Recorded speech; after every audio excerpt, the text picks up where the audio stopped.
Good evening. Welcome to Hacking Self-Storage. So what we're doing is we're continuing down this line of the SSA industry report for last year, 2021. I know I said, I think they've got the year wrong, but it's actually looking back at 2021. Duh. But they did make a mistake previously. Anyway, don't matter. Right. So today, I've got honestly, there's so much to tell you to go through that. It might continue on. I might have another one Thursday, Friday, Saturday. So I don't know, but there's so much to go through. I've got so many notes. I've literally got pages and pages of notes.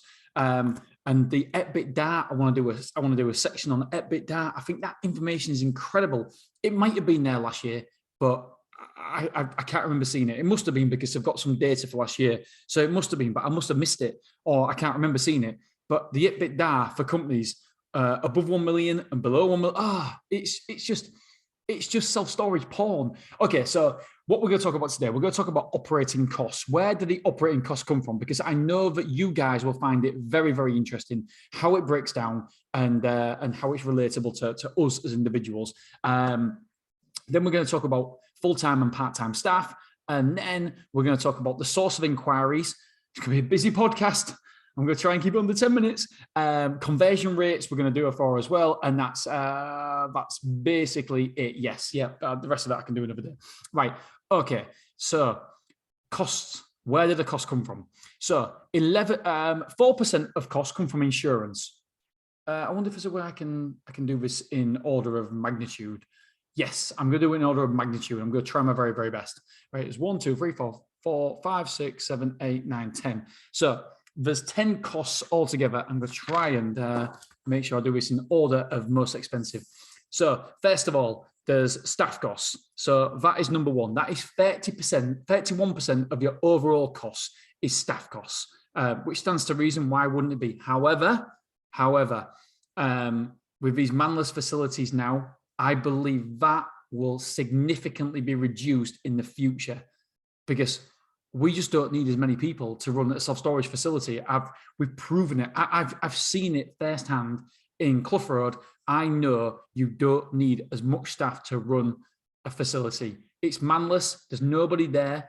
I say it's a manless facility. I want to get it straight. I keep telling you. We still have a call center. You still have a call center. However, the cost of them staff are proportioned out over a number of different facilities.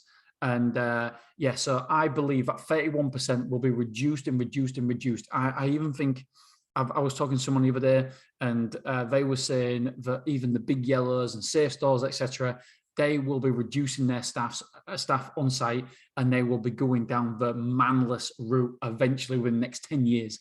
Whether they do or not, I don't know, but it's a very, very interesting concept. 20% is rates and taxes. So that's 2. I'm from 2. Let's have a look at the next. Management costs. That's interesting. Management costs. I wonder if there's actually a key and tells you, explains what management costs are. It isn't. They don't.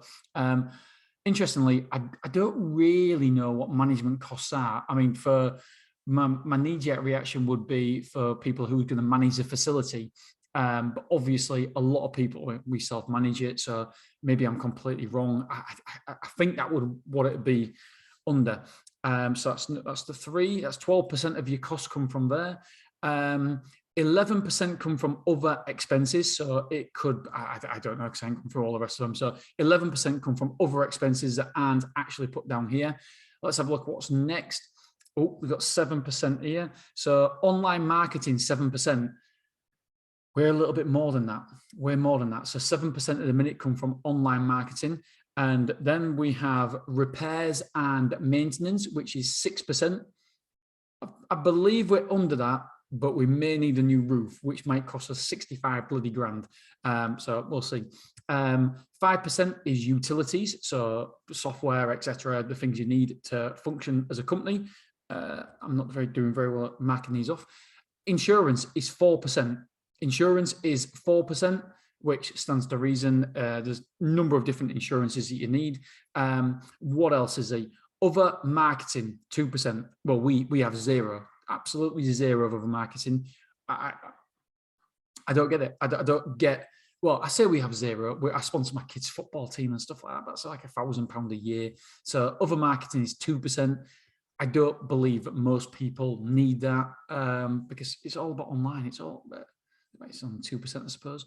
And 1% is merchandise. Interesting. I don't actually know what percentage ours is of merchandise. So I think I've gone through them all. Staff cost, management cost, online marketing, utilities, other marketing, rates and taxes, insurance, repairs, merchandise and other expenses. Yep. Right. So interestingly here, we move on to staffing. And so here we go. If you've got less than 200 units, then you have on average, this is on average, 1.5 full-time staff and 1.5 part-time staff. I think that's pretty high. I don't think you need as many as that. If you have between 200 and 500 units, you have 2.5 full-time staff and 1.3, this is on average, don't forget, 1.3 part-time staff.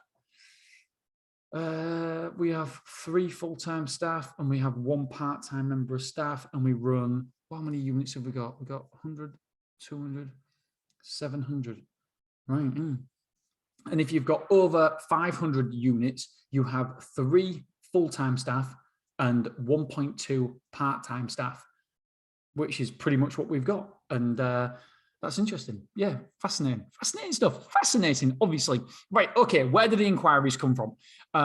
Making sure that I'm getting this correct. Okay, so in 2022, tell you what, I'm going to actually read this to make sure I understand it so I can explain it to you guys because I can't remember what it was now. I'll be back in a second. Okay, I've got it, and it's bloody good. It really is good. Right, in 2019, 2020, 69% of our inquiries came from the website.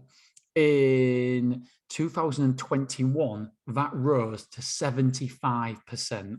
You'd expect that trend. It's normal, it's natural, it happens everywhere. Signage. In 2020, 11% of your quotes came from signage and only 9% in 2021. Directories. Oh my God. Do we still have directories? 5% of your quotes in 2020 came from directories and 4% came from directories in 2021. So obviously we're seeing a decline and it stands to reason, Yellow Pages, etc., yell.com. It's on a steady decline all the time. Referrals. Wow, I love this. Referrals. 9% of your inquiries came from referrals in 2020, only 6% in 2021. Social media. 3% of your quotes came from social media in 2020 and only 2% in 2021. I say it all the time. It's an intent-based marketing. There has to be an intent behind you wanting a self-storage. You don't just all of a sudden see an advert and think, oh yeah, I need a self-storage. There has to be an intent. There has to be a need. And so when there's an intent or need, then the marketing that we use has to be different. It has to be different. It's not as like it's a knee-jerk reaction when you see a yo-yo or TikTok and think that's pretty cool. I'm going to buy one of them. It's completely different. We have to understand the psychology of our customers. We've got to understand the psychology of marketing, the basics of marketing. And this is what really frustrates me in this industry, that we don't seem to understand the basics. Social media marketing works an absolute treat. It's fantastic in other industries. It is not good in this industry. I built a 6-figure net profit a year company just on social media marketing. And I out of anybody will love it. I love social media marketing. It's just not right for self-storage. Yes, retargeting, absolutely. Pixel the customers, retarget them. But in terms of getting the majority of your customers or getting leads from social media, it's not that. You don't get it. I get it if you try and do branding. When we open a self-storage site, a facility somewhere, we will do branding on Facebook because the demographics are on Facebook. We will do some branding on Facebook to make sure people know we're there. but we will not be doing, like, for hold now, we don't spend a penny on social media marketing.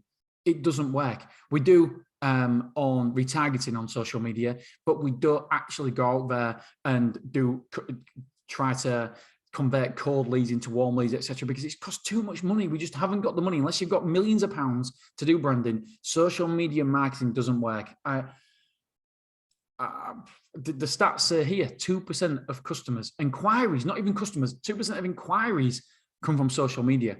And these big boys who are filling out these forms spend an absolute fortune on social media. It's just not right. I just don't think it connects to the industry that well at the minute. And well, it won't do ever, because there has to be an intent. There has to be an intent-based marketing. That's what we are with self-storage. We need to make sure that we are listening and learning and educating the customers. And there's an intent. There has to be an intent. They need self-storage. If they need self-storage, then what do people do? They Google it. And definitely not YouTube. I know YouTube is the second biggest search engine in the world, but that's how to. It's how to do something. It's not self-storage whole. Right, okay, let's crack on then. And 3% is other. Basically, it was the same in 2020, it's the same in 2021. So 3% of other inquiries came from that. Conversion rates. This is beautiful. Right, so so we are on average on the web, we are converting 26.28%. I think that's pretty good. So web traffic, we are converting 26.28. I don't think that's too bad. Over the telephone, we are converting 61.48%. So it's obvious we want people to ring us, talk to us.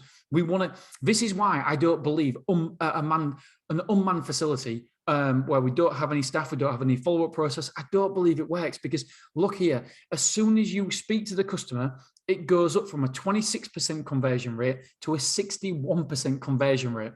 It is incredible just by talking to them. So that alone points us in the direction of we must do follow-up. We must have we have this argument all the time about showing your prices, not showing your prices, and I'm a big advocate for not showing your prices, because then we get the customer's details. We hide it behind an information wall. I don't like the term hiding, but we have it behind an information wall. You give us your details, and then we will contact you. And then because we have you on the phone, our chances of converting that customer increases massively. Now, don't get me wrong. These are people who have actually phoned in to you first time. So they've actually phoned in, but we can increase the likelihood of a conversion by speaking to that customer. So web is 26% conversion rate. Over the telephone, it's 61% conversion rate, 61.48.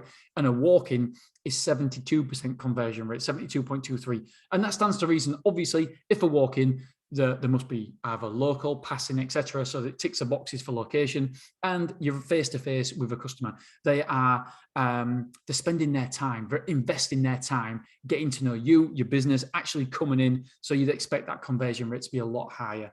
It's been fantastic. I absolutely geek out on this. It's brilliant.